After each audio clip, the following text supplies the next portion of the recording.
आज की चर्चा कल ही की चर्चा को लोकतंत्र की हत्या के शीर्षक अंतर्गत जो कहते हैं उससे आगे बढ़ाना चाहूँगा। उसके कारण कल चर्चा के दौरान मैंने प्रधानमंत्री मोदी का जो आह्वान था कांग्रेस मुक्त भारत और केंद्रीय मंत्री नितिन गडकरी ने जो मजबूत लोकतंत्र और एक मजबूत विपक्ष के रूप में कांग्रेस की मौजूदगी की जरूरत को चिन्हित किया था, उसकी चर्चा की थी। उस पर मेरे पास बहुत सारी प्रतिक्रियाएं, कुछ शंकाएं लोगों ने व्यक्त की और शंका ये थी लोगों को कि क्या प्रधानमंत्री मोदी और केंद्रीय मंत्री नितिन गडकरी के बीच कुछ मतभेद है। यह लोगों के मन में, कुछ लोगों के मन में, एक वर्ग के मन में ऐसा है।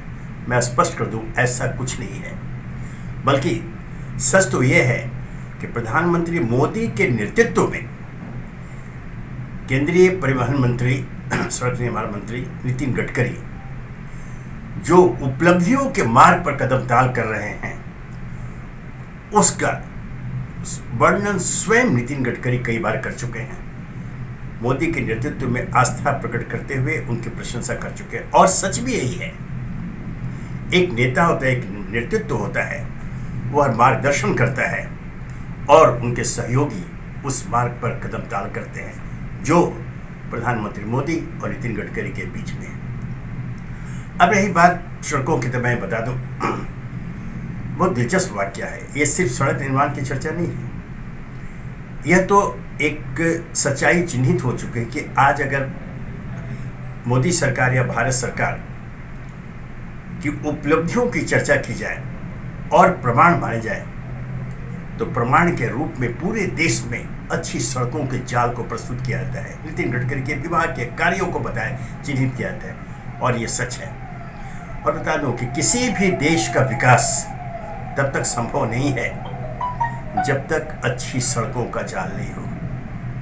प्रसंगवश मैं यह उद्धृत करना चाहूँगा, अमेरिका के तत्कालीन राष्ट्रपति आइजनहावर, जिनके नेतृत्व में अमेरिका बना, हर क्षेत्र में अमेरिका शीर्ष स्थान पर पहुंचा, वो श्री आइजनहावर को जाता है। एक बार आइजनहावर से पूछा गया कि आपके इस सफलता का रहस्य क्या है। मित्रों, आइजनहावर का जवाब क्या था पता? उन्होंने जवाब दिया, मैंने कुछ नहीं किया, मैंने पूरी अमेरिका में अच्छी सड़कों का जाल बिछा दिया। विकास मार्ग पर अमेरिका आगे दौड़ने लगा और अमेरिका आगे पहुंच गया। यह सच है। और आज संभवतः उसी मूल मंत्र को पकड़कर भारत आगे बढ़ रहा है। आज देश के किसी कोने में चले जाइए, अच्छी सड़कों का जाल मिलेगा। और ये पहले भी परिवहन विभाग, तो सड़क निर्माण विभाग तो पहले भी रहे, मंत्री पहले भी रहे, लेकिन इस कार्य नितिन गडकरी के कार्यकाल, मोदी सरकार के अधीन कार्यकाल की चर्चा विशेष रूप से क्यों होती है? चूंकि वो एक उल्लेखनीय उपलब्धि के रूप में सड़कों का जाल सामने है, अच्छी सड़कों का जाल सामने। आज भारत विकास मार्ग पर अगर कदम ताल कर रहा है तो इसलिए कि वो एक विकास अच्छा मार्ग उपलब्ध है, इसके लिए प्रशंसा करना, ये एक सूझबूझ कल्पना की बात होती है। इसलिए ये कहना को दोनों को विवाद कर। अब वो जो चर्चा मैंने कहा, जो शंका प्रकट की गई थी, तो जब नरेंद्र मोदी ने कांग्रेस मुक्त भारत का आह्वान किया था, ध्यान रखें उसकी टाइमिंग क्या थी, वो 2014 के चुनाव के पूर्व वह एक चुनावी नारा था। क्योंकि कांग्रेस सत्ता में थी और कांग्रेस को हटाए बगैर आप सत्ता में आ नहीं सकते थे, ये मोदी जानते थे, भारतीय जनता पार्टी जानती थी। तो पर उस समय नरेंद्र मोदी ने एक नारा दिया था, कांग्रेस मुक्त भारत। समझ, उसका पार्श्व ये था, क्योंकि उन्हें सत्ता में आना था, तो जब तक वो कांग्रेस को नहीं हटाते तब तो आ नहीं सकते थे, इसलिए वो नारा दिया था। उसके बाद जब अभी नितिन गडकरी ने जब अच्छे एक लोकतंत्र में एक मजबूत विपक्ष और मजबूत विपक्ष के रूप में कांग्रेस की मजबूती को चिन्हित किया था, उसके कारण थे। ये एक सत्य है, इससे आप इनकार नहीं कर सकते कि आज सत्ता से अलग होने के बाद भारतीय राष्ट्रीय कांग्रेस ही यहाँ प्रमुख विपक्षी दल है। राष्ट्रीय स्तर पर अकेला वही पार्टी है जिसका संगठन मौजूद है। तो अच्छे विपक्ष की भूमिका में कोई क्षेत्रीय दल नहीं आएगा, एक राष्ट्रीय दल के रूप में कांग्रेस ही आएगा। ये नितिन गडकरी इस सत्य को जानते थे। तो लोकतंत्र के हित में उन्होंने कांग्रेस को मजबूत, अर्थात एक मजबूत विपक्ष की जरूरत को चिन्हित किया था, न कि एक दल विशेष की उन्नति की। यह दोनों फर्क, इस बात को ध्यान से समझ लीजिए। भारत का लोकतंत्र, जैसे मैंने कल कहा था, भारत का लोकतंत्र एक अनुकरणीय लोकतंत्र है पूरे विश्व के लिए। सभी की, पूरे संसार की निगाहें हमारी ओर लगी रहती हैं। ऐसे में हमारी एक करवट, एक हमारी सिस्कारी पर सबकी नजर रहती है। तो यह जरूरत है कि इस लोकतंत्र को हम मजबूत रखें। और ये लोकतंत्र की खूबसूरती है, मैं बार बार दोहराता हूं हर जगह, कि आज अगर नरेंद्र मोदी सत्ता में बैठे हैं तो किसकी बदौलत? भारत के महान लोकतंत्र की जो आत्मा, जो यहाँ के हर दिलों में, हर जनता के दिलों में बसती है, उसकी पुकार थी, उसकी चाहत थी, वो सब रखा है। जिस दिन वो इनके खिलाफ हो जाएगी, वो नहीं रहेगी।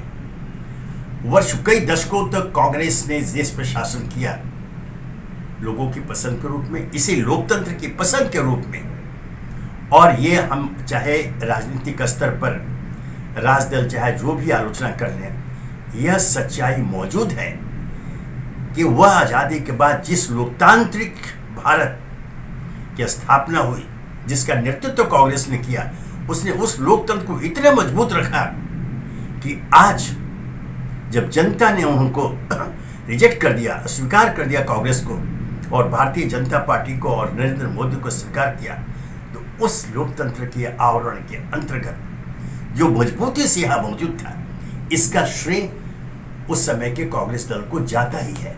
उसे लोकतंत्र को सुरक्षित रखा ही नहीं, मजबूत रखा, मजबूत बनाया, इतना मजबूत कि जब लोकतांत्रिक भारत की जनता को अर्थात मतदाता को अगर शासक पसंद नहीं है तो उसे उठाकर बाहर फेंक देगा, जो उसने कांग्रेस के साथ 2014 में किया।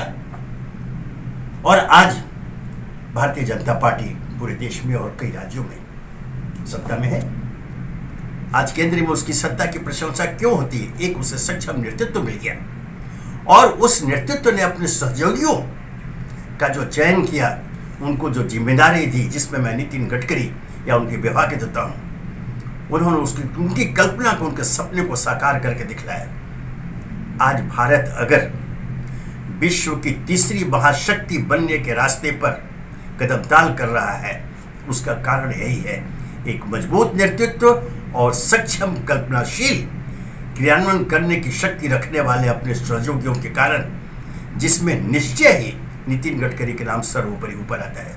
इसलिए मित्रों, यह कहना कि मोदी ने जो कांग्रेस मुक्त भारत की चर्चा की थी और जो कांग्रेस को सशक्त बनाने की चर्चा नितिन गडकरी की, उसमें दोनों कोई विरोधाभास नहीं है। दोनों के संदर्भ अलग अलग थे। वो चुनाव का समय था, वो चुनावी नारा था, और यह जब सत्ता में आ गए हैं तो देश को विकास मार्ग पर आगे बढ़ाने के लिए, लोकतंत्र को मजबूत रखने के लिए, एक सशक्त मजबूत विपक्ष की आवश्यकता को चिन्हित करने के लिए नितिन गडकरी ने कांग्रेस का उल्लेख किया था। इसमें कोई राजनीति, एक हकीकत है, एक्सपर्ट है। और गडकरी को जानने वाला अब तो पूरा देश जानता है क्यों वो जो बोलते हैं वो उनको कोई कुंठा की भावना उनमें नहीं रहती है। जो सच्चाई है, जो हकीकत है, जो देश की जरूरत है, जो देश की आकांक्षा है, जो भारतवासियों का आकांक्षा है, उसको समझ करके उनकी इच्छा के अनुरूप अपनी भावना को शब्द प्रदान करते हैं। इसका नाम है नितिन गडकरी। आज नितिन गडकरी की चर्चा अगर पूरे राष्ट्रीय स्तर पर एक विकास पुरुष के रूप में होती है तो यूं नहीं होती है। नितिन गडकरी में भारत का भविष्य है, और इसके लिए निश्चय ही प्रधानमंत्री मोदी की प्रशंसा करनी चाहिए, उनके चयन की प्रशंसा करनी चाहिए, और उनका जो सहयोग है, जो नितिन गडकरी के विभाग को मिलता रहता है, गडकरी जी को व्यक्तिगत रूप से मिलता है, इसके लिए प्रधानमंत्री नरेंद्र मोदी की प्रशंसा भी अगर नहीं की जाती है तो शायद हम कृतज्ञ होंगे। मित्रों, ये सच्चाई तो जो मैंने इसीलिए वर्णन किया, जो कल थोड़ा कन्फ्यूजन हुआ था, लोग कि साहब वो तो ऐसे मोदी कुछ बोलते हैं, बोलते ऐसा कुछ नहीं है। दोनों एक ही मार्ग पर, दोनों की एक ही सोच है, और वो सोच है और वो कल्पना है भारत राष्ट्र को विश्व की महाशक्ति की श्रेणी में खड़ा करने का और विकास के ऐसे नए नए आयाम का निर्माण कर उस पर सफलता से कदम ताल करने का, जिसमें हम पूरे संसार में भारत देश हम करते हैं, भारत देश एक अनुकरणीय स्थान बना सके। कहीं किसी दूसरे देशों की अनुकरण करने की आवश्यकता हमें नहीं पड़े। संसार हमारी ओर अनुकरण के लिए, दिशा निर्देश के लिए, मार्गदर्शन के लिए हमारी ओर देखे, यही कल्पना है। मैं समझता हूं कि अपने इस उद्देश्य में प्रधानमंत्री मोदी और नितिन गडकरी अवश्य सफल होंगे। नमस्कार।